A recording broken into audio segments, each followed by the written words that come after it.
share, and it expands and expands. And this demonstrates that as you slice the salami thinner and thinner, the higher up you go, the faster income share is increasing. Now, there is a whole school of thought that says we shouldn't think of the post-war U.S. economy as representative of anything because Europe was in rubble. And that is not a very good argument, it seems to me, because Europe didn't stay in rubble for very long.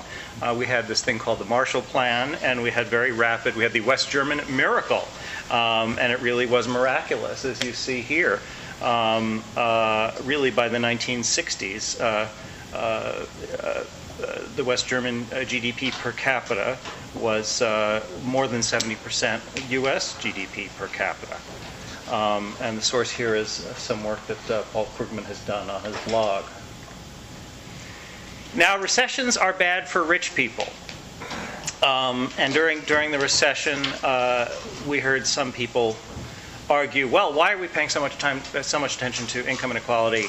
The problem is obviously solved because income share for the top 1% has gone down. And it's true that income share for the top 1% did go down between 2007 and 2009. It went down more rapidly for the 1% than it did for everyone else. But before you shed too many tears,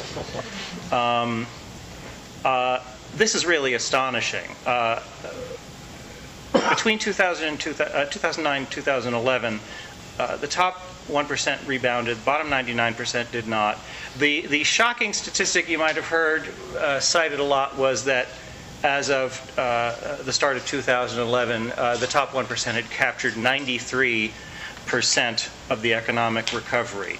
Well, Emmanuel Saez and Thomas Piketty just updated their findings, and now they include 2011. And now we find that 121% of the recovery went into the pockets of the top 1%, which is to say that the top 1% recovered, and whereas everybody else, 99% of the population, saw its income shrink, which is really remarkable. Or rather, saw its income share shrink.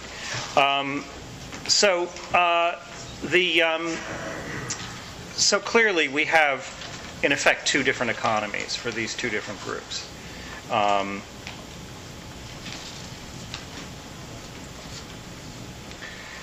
I'm just going to quickly talk about broad-based inequality because, again, I don't think it has a lot to do with this financialization issue.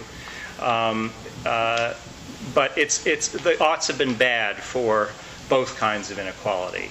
The Gini index, which is the main measure of broad-based inequality, Gini doesn't really do a very good job of measuring the 1% versus the 99%. But it does measure this quintile-based inequality, and it's increased every year except for 2002 and 2007.